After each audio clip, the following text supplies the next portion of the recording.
Olá, sejam muito bem-vindos. Este é o Tema Direito, programa do curso de Direito da Universidade Franciscana. Não deixe de mandar sugestões de pauta para direito@ufn.edu.br com sugestões de convidados, pautas, temas específicos, tudo relacionado ao mundo jurídico. Este é o foco central deste programa. O programa que está na sua 8ª temporada tem o objetivo de levar até você a informação sobre o direito. Essa ciência tão complexa, uma ciência de antes de Cristo, né? Costumo brincar aí com o pessoal da área. Minha convidada de hoje é a advogada Roberta Firpo Bevilacqua. Seja bem-vinda. Eu que agradeço a oportunidade de estar aqui compartilhando um pouquinho do que a gente sabe nessa instituição que muito representa Santa Maria, né? Se mistura com a história de Santa Maria. É verdade. E que eu tenho muito carinho, que foi uma das instituições que fazem parte do meu currículo. Que coisa boa. A UFN é muito grande, né? E tu sabe que assim, a gente é muito feliz em trabalhar aqui num curso de 23 anos de história, já que é o curso de Direito, e já extremamente premiado. É um curso que hoje, assim, ó, sinceramente, está numa ascensão meteórica. Ele está, sabe, muito bem estruturado em número de alunos, professores altamente capacitados. A gente não tem do que reclamar aqui. E, obviamente, que isso se deve ao fato de que por trás tem o suporte, né, de uma instituição do tamanho da Universidade Franciscana, muito bem gerenciada pelas irmãs franciscanas, onde tudo funciona. É realmente assim, motivo de muito orgulho para a cidade, para a região, não tenho dúvida. Eu tenho um carinho pela antiga FISC, né? FIC. FIC. Isso, porque eu sou vizinha da universidade, então assim, me criei vendo esse movimento e depois fiz parte aqui do grupo de alunos também. Que legal, Roberta. Vamos falar um pouquinho sobre essa relação entre o direito e a obtenção da cidadania. Vamos falar da italiana aí, no caso, que eu acho que, né, é o que eu sinto que as pessoas estão, assim, obcecadas por descobrir. Temos muitos descendentes de italiano aqui na região. O Rio Grande do Sul é um estado privilegiado em relação a isso, né? Isso, com certeza. Santa Maria é uma 4ª colônia de imigração italiana. A gente tem que lembrar disso constantemente, né? Então, descendentes de italianos, isso faz parte do nosso cotidiano. E muitas pessoas têm esse direito à busca da nacionalidade, à busca da cidadania italiana, que abre as portas para o mundo. E eu venho, então, há 10 anos auxiliando essas famílias na obtenção da cidadania, né? Na elaboração da documentação, na retificação de documentos. O cônsul teve recentemente aqui na cidade, né? Ele veio aqui para quê? O cônsul veio aqui porque eles têm um projeto que é o Projeto Andiamo. Pela primeira vez existe esse projeto porque o consulado ele tem a sede em Porto Alegre e tem as agências consulares em algumas cidades do interior, como Santa Maria, que tem uma expressiva comunidade italiana, Bento e as outras cidades da Serra ali. Então existe esse projeto do cônsul vir ao interior, principalmente para fazer a coleta biométrica de quem já é cidadão italiano e de quem já tem o passaporte, para fazer a renovação desse passaporte. É um projeto de interiorização do consulado, né? E é muito interessante isso, porque é um projeto pioneiro e isso aproxima a comunidade, né?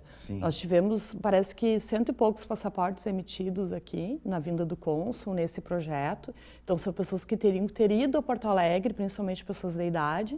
Foi priorizado esse atendimento. Então é gratificante a presença dele aqui, depois de um período pandêmico, que o consulado esteve com as portas fechadas. Então tudo isso a gente tem que valorizar, porque é um acolhimento à comunidade.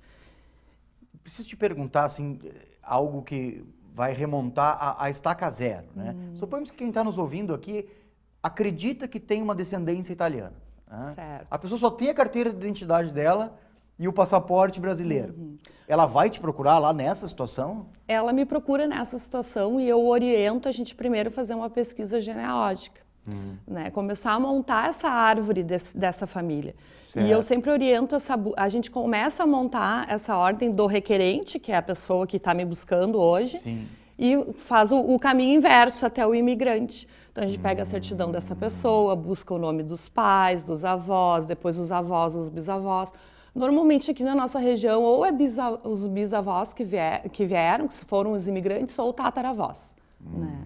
E a gente tem uma vantagem, que eu digo, muito grande aqui na nossa região, que as pessoas que não têm conhecimento nenhum têm um trabalho muito interessante, que é o Centro de Genealogia da Nova Palma, que na época foram catalogadas todas as famílias de imigrantes que chegaram na região.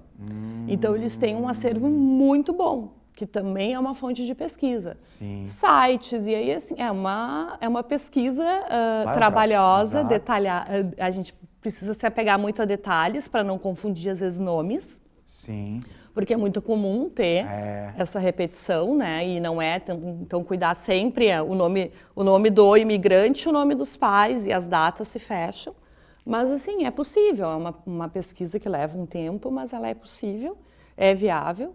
E o mais importante de tudo, né? A busca disso, ela te oportuniza uma cidadania que abre portas para o mundo. Sim. E é isso que as pessoas buscam.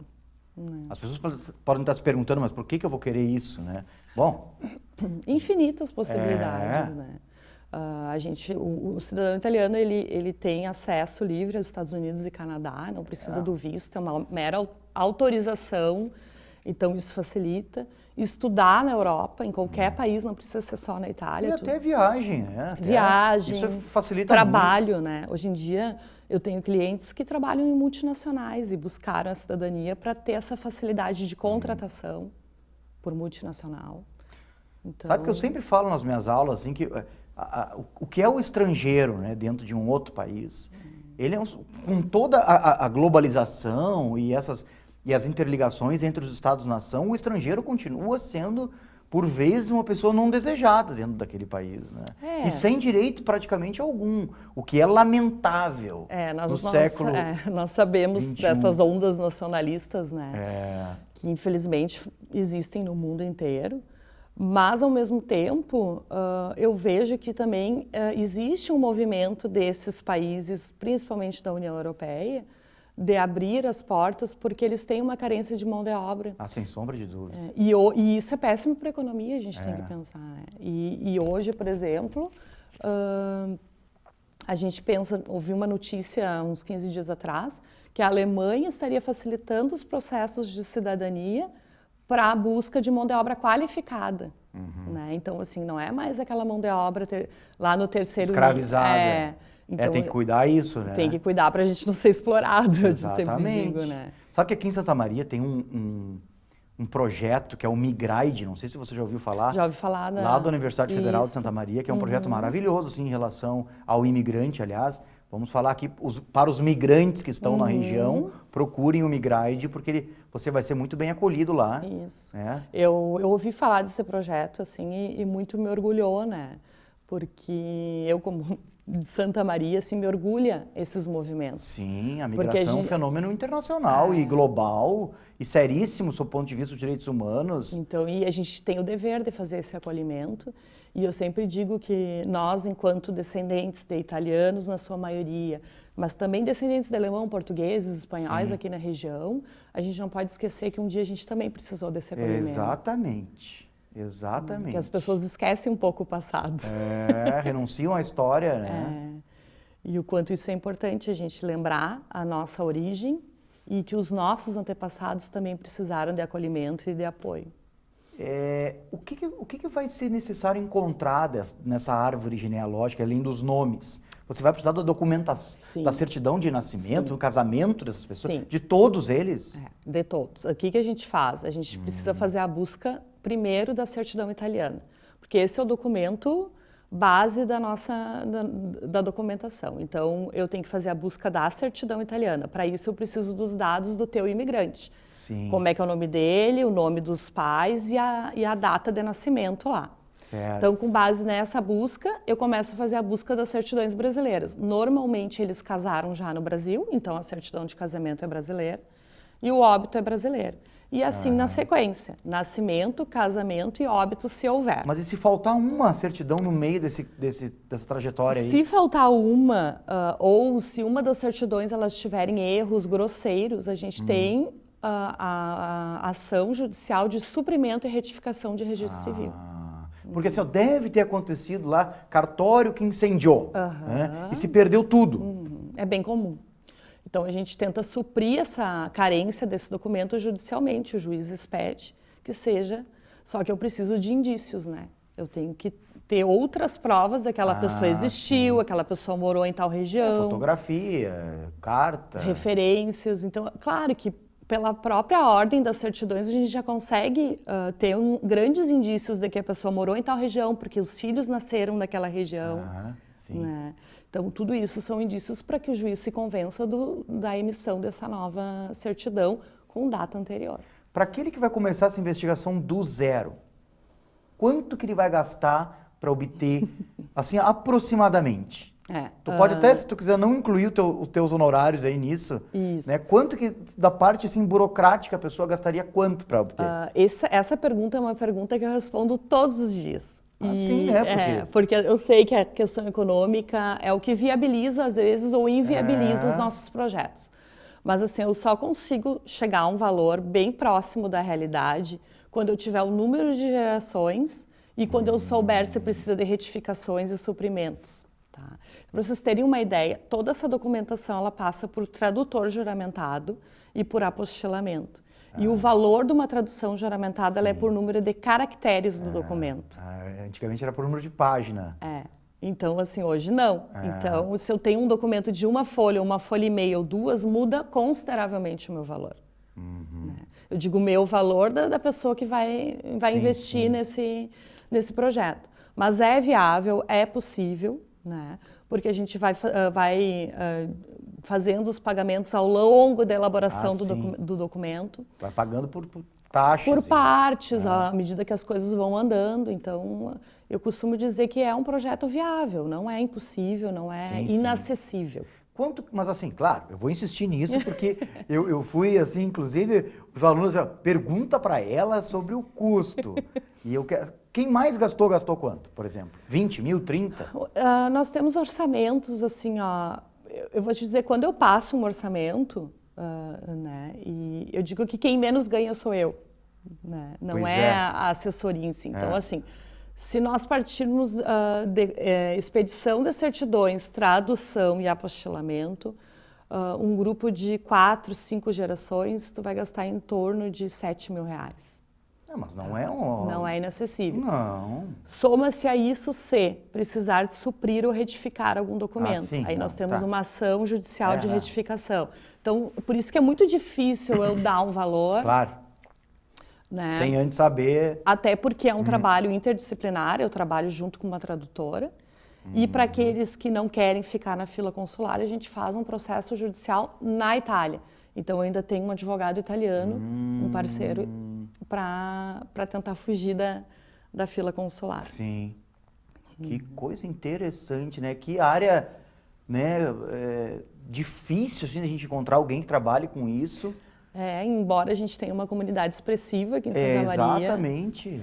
Porque eu costumo dizer que direitos de nacionalidade e cidadania a gente não aprende nos bancos da faculdade. Talvez até seja um prenúncio, assim, quem sabe o UFN abre uma disciplina não, sem sombra de dúvida. Complementar, aquelas disciplinas optativas, né?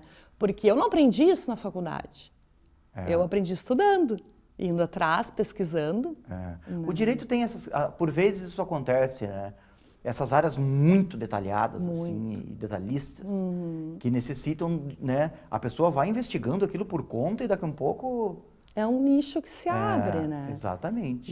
E um nicho de relevância para a nossa localização. Assim. Se alguém da família do interessado, do requerente, já obteve cidadania, isso é um facilitador? É um facilitador no sentido de que a gente dispensaria a pesquisa genealógica. A gente começaria já com a busca de novos documentos, segunda via, atualizados, né? Vai ter que atualizar todas as certidões. Precisa. Antigamente, o consulado, ele admitia que nós usássemos esse processo anterior. Sim. Hoje, ele não admite mais. Então, nós temos que começar do zero, mas a gente dispensa a pesquisa genealógica. Já se sabe onde estão os documentos, é só pedir uma expedição atualizada. Quantas pessoas, desculpa te interromper, quantas pessoas estão buscando isso hoje? Essa informação eu fiquei sabendo na semana passada, o cônsul falou num dos compromissos oficiais que existe 70 mil pessoas na fila consular hoje, né? Aqui no Rio Grande do Sul. 70 mil? 70 Nossa, mil é bastante pessoas. gente. É bastante gente, mas ao mesmo tempo existe a promessa dele E eu espero que o cônsul esteja nos ouvindo, porque eu estou pulverizando claro. O compromisso dele de tentar chamar 5 mil por ano, minimizar essa fila e quem sabe até zerar. Eu queria fazer só uma complementação que a gente precisa distinguir as formas de procedimento que nós temos para a obtenção da cidadania. Então, hoje, assim, a gente pode buscar a cidadania via consular aqui no Brasil, certo. Que é uma fila de em torno de 10, 12 anos, com a expectativa de diminuir esse tempo e zerar conforme a promessa. 12 anos é o que está demorando, então, para se obter a cidadania. Estava levando 10, mas eu já estou dizendo para os clientes hoje em torno de 12, porque nós tivemos esse período pandêmico que... deu uma represada. Deu uma represada. Né? Mas, ao mesmo tempo, tem esse anúncio de um trabalho efetivo para reduzir esse tempo. A segunda opção é via administrativa na Itália, onde se deve fixar a residência lá. E aí cada vez está se tornando mais difícil as pessoas fazerem por esse procedimento, porque a necessidade de fixar a residência por longo período, então quem trabalha não consegue, né, por mais de 30 dias. Sim. E aí a gente tem que cuidar muito aquelas promessas falsas que a gente tem notícias de pessoas que são enganadas por agências que prometem a cidadania.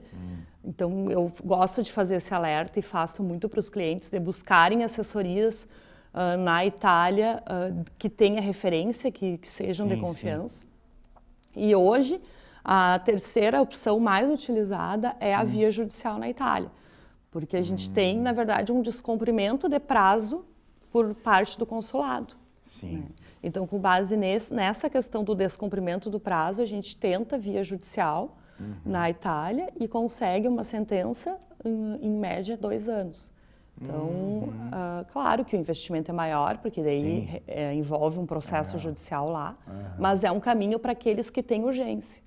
Às vezes tem pessoas assim que estão em tratativas, em seleções com multinacionais, ou tá no início da faculdade e já está com aquela pretensão de fazer um mestrado lá fora, né? Ou terminar a graduação lá fora, é uma possibilidade. Roberta, te agradeço muito a presença aqui. Olha, foi uma conversa muito agradável e esclarecedora, assim, sobre vários pontos de vista. Portas do estúdio sempre abertas e a universidade à tua disposição. Eu que agradeço. Obrigada. Agradecemos a você também pela audiência. Fique ligado nos próximos programas da TV da Universidade Franciscana. Até a próxima!